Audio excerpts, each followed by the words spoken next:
Assalamualaikum warahmatullahi wabarakatuh. Saya Ahmad Danu Wirayuda, NRP 22160308, dan teman saya.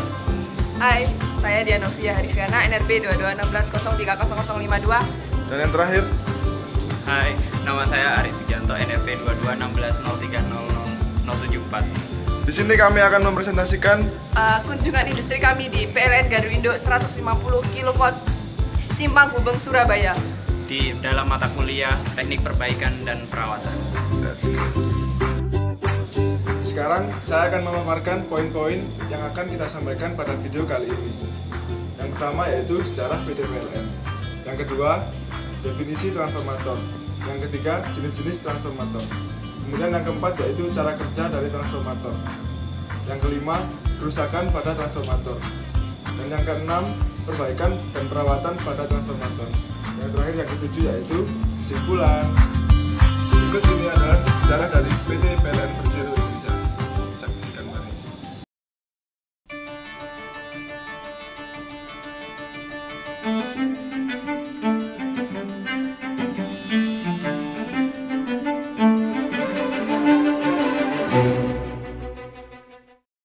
Dengan sentuhan sederhana di saklar, listrik segera bisa dinikmati untuk berbagai kebutuhan. Tapi pernahkah kita menyadari terdapat cerita yang panjang di balik sentuhan saklar tadi? Cerita tentang bagaimana lampu-lampu rumah kita yang berpijar, tentang televisi kita yang menyala, tentang ekonomi yang bergerak tumbuh, dan hidup kita yang benderang. Sebuah cerita tentang perusahaan listrik negara atau PLN yang menjadi penggerak kehidupan dari energi alam Indonesia. Cerita tentang kami. 27 Oktober 1945 adalah hari bersejarah bagi kami, karena pada saat itu pemerintah membentuk Jawatan Listrik dan Gas di bawah Departemen Pekerjaan Umum. Setelah melewati berbagai perubahan, pada 1994 institusi tersebut berubah menjadi PT PLN Persero. Kami hadir sebagai perusahaan yang menjalankan kegiatan usaha berwawasan lingkungan dengan misi menjadikan tenaga listrik sebagai media peningkatan kualitas kehidupan masyarakat dan juga sebagai pendorong kegiatan ekonomi. Dengan misi tersebut, kami berusaha terus mengembangkan diri sehingga diakui sebagai perusahaan yang tangguh, unggul, dan terpercaya dengan bertumpu pada potensi insani. Hadirnya energi listrik merupakan penanda lahirnya peradaban modern. Sebuah peradaban yang ditandai dengan kehidupan masyarakat yang kian dinamis, tumbuh berkembang, dan ekonomi yang terus bergerak. Kami hadir untuk menjawab tuntutan kebutuhan akan listrik. Sebab listrik sesungguhnya bukan sekedar penerang semata, tapi telah menjadi motor penggerak bagi ekonomi yang terus menggeliat dan kemajuan suatu bangsa. Poin selanjutnya saya akan menjelaskan mengenai definisi dari transformator. Transformator merupakan peralatan listrik yang berfungsi untuk menyalurkan daya atau tenaga dari tegangan tinggi ke tegangan rendah atau sebaliknya. Adapun jenis-jenis transformator, berdasarkan fungsinya, transformator tenaga dapat dibedakan menjadi tiga, yaitu transformator pembangkit, transformator gardu induk, dan transformator distribusi. Adapun transformator pembangkit yaitu transformator yang terhubung dengan pembangkit atau transmisi pembangkit listrik.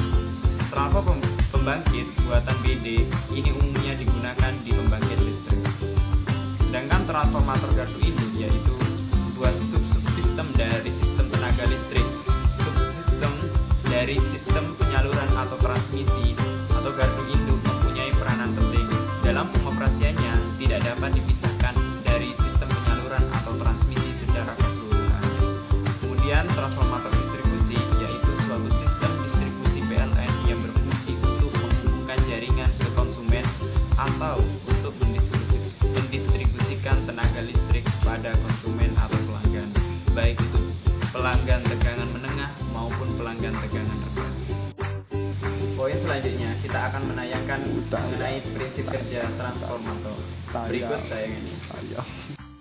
Transformers are capable of receiving AC power at one voltage and delivering it at another voltage.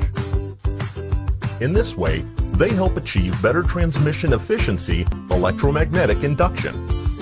According to this principle, a varying magnetic flux associated with a loop will induce an electromotive force across it.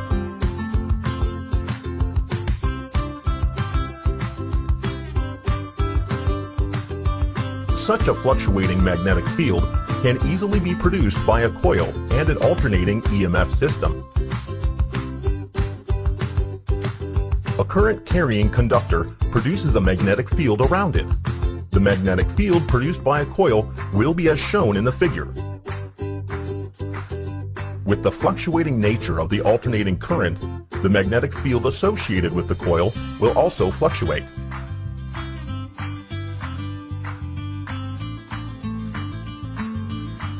This magnetic flux can be effectively linked to a secondary winding with the help of a core made up of ferromagnetic material.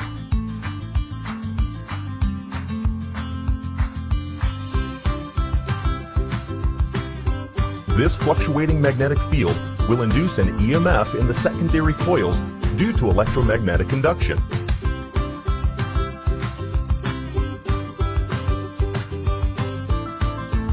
Since the turns are arranged in a series, the net EMF induced across the winding will be the sum of the individual EMFs induced in each turn.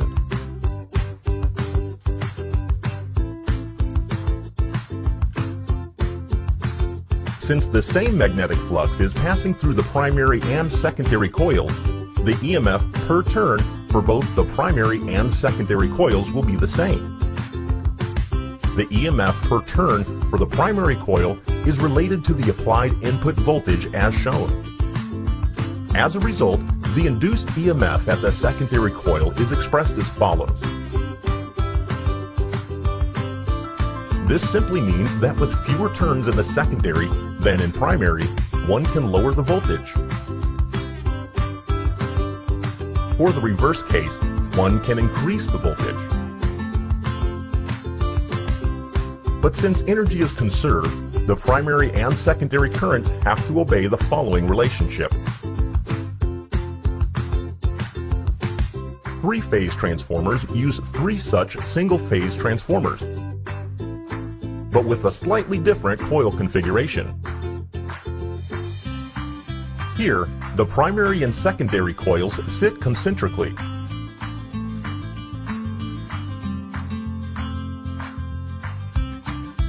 Two more such windings are employed in a three-phase transformer. Transformers with high power ratings generally employ a special kind of winding, known as a disc-type winding, where separate disc windings are connected in series through outer and inner crossovers.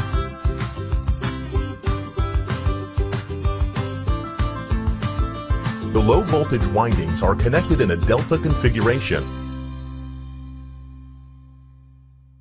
and the high voltage windings are connected in a star configuration. Thus, the line voltage further rises to root 3 times at high voltage side.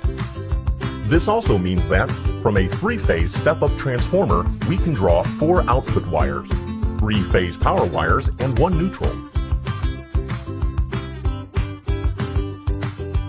High voltage. The low voltage windings usually sit near the core.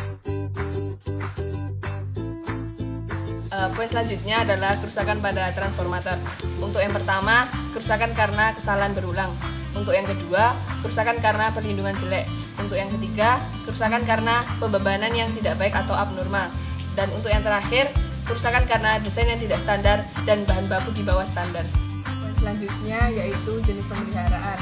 Untuk yang pertama, pemeliharaan preventif atau preventive maintenance, dan yang kedua, pemeliharaan prediktif atau predictive maintenance, dan yang terakhir, pemeliharaan korektif atau corrective maintenance. Pemeliharaan preventif dilaksanakan untuk mencegah terjadinya kerusakan peralatan secara tiba-tiba dan juga dapat mempertahankan unjuk kerja yang optimum sesuai unsur teknisnya. Kegiatan ini dilakukan secara berkala dengan berpedoman kepada manual inspection dari pabrik, standar yang ada IEC, IEE, dan lain-lain sebagainya. Dan pengalaman operasi di lapangan, pemeliharaan ini disebut juga dengan pemeliharaan berdasarkan waktu atau time-based maintenance. Selanjutnya yaitu pemeliharaan prediktif atau predictive maintenance. Pemeliharaan prediktif dilaksanakan dengan mengacu pada kondisi-kondisi tertentu. Kondisi tertentu yang dimaksud adalah parameter-parameter teknis dari peralatan yang tidak terprediksi. Pemeliharaan ini disebut juga dengan pemeliharaan berdasarkan kondisi atau condition based maintenance. Yang terakhir yaitu pemeliharaan korektif atau corrective maintenance. Pemeliharaan korektif dilaksanakan setelah terjadi kerusakan atau pemeliharaan yang sifatnya darurat. Sedangkan pemeliharaan di PT PLN Gardu Indo 150 kV Simpang Gubeng Surabaya, yaitu yang pertama transformator distribusi pada PLN Gardu Indo 150 kV Simpang Gubeng menggunakan standar dari IEC dalam pelaksanaan kegiatan pemeliharaannya. Kemudian hal yang perlu diperhatikan dalam pemeliharaan transformator distribusi yaitu tahanan kontak, kelepasan PMT yang harus serempak, tidak boleh berselisih beberapa sekon. Kalau ada beberapa selisih dari beberapa sekon, maka harus diperbaiki. Kemudian yang harus diperhatikan adalah lingkarnya. Kemudian suhu ruangan harus diatur 24 sampai 28 derajat Celcius. Tidak boleh terlalu dingin agar tidak menimbun dan mengakibatkan korupsi. Dan tidak boleh terlalu panas karena menyebabkan rapuh pada kontak-kontaknya. Memastikan kontak-kontak hanya menggunakan kuas. Kemudian kontak-kontak juga dicek menggunakan fluk agar mengetahui jika ada kelebihan suhu. Tidak lupa meletakkan kabel barus untuk mencegah agar serangga-serangga tidak masuk, dan memasang audio frekuensi untuk mengusir tikus-tikus yang dapat memakan kabel sehingga terjadi sengatan listrik yang hebat. Jika ada kerusakan yang berat, maka teknisi akan didatangkan dari pusat. Adapun jadwal harian di PT PLN Simpang Gubeng Surabaya, yang pertama pembersihan ruangan kerja dan ruangan mesin pada pagi hari. Untuk setiap hari Senin melakukan pembersihan transformator distributor. Setiap hari Selasa yaitu baterai, dan setiap hari Rabu pembersihan panel yang di bawah. Setiap hari Kamis pengecekan dan pembersihan kabel 150 kV yang terletak di bawah basement gedung PLN. Dan yang terakhir, di setiap pengecekan terdapat form pengecekan pada setiap alat yang diperiksa agar mengetahui periode pengecekan sebelumnya. Dari kunjungan industri ke PT PLN Persero dapat disimpulkan bahwa pemeliharaan itu terdiri dari 3, yaitu pemeliharaan preventif dan pemeliharaan predikatif, dan yang terakhir pemeliharaan korektif. Dalam pelaksanaannya itu menggunakan standar IEC atau IEE. Begitupun dengan perusahaan PLN Persero menggunakan standar yang sama dan menggunakan pemeliharaan seperti teori di dalam perkuliahan teknik perbaikan dan perawatan.